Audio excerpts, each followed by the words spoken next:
jadi cipasuri kang hon ni joy ni pen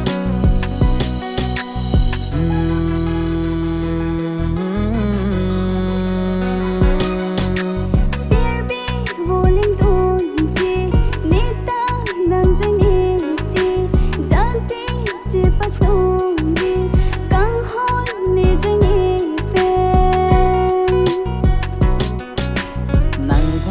nang kelong ni ko pai lobo nang pen ka chito ni sing vi karo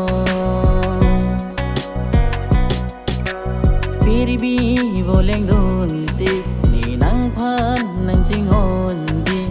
jadi chipasuri kang hon ni joy ni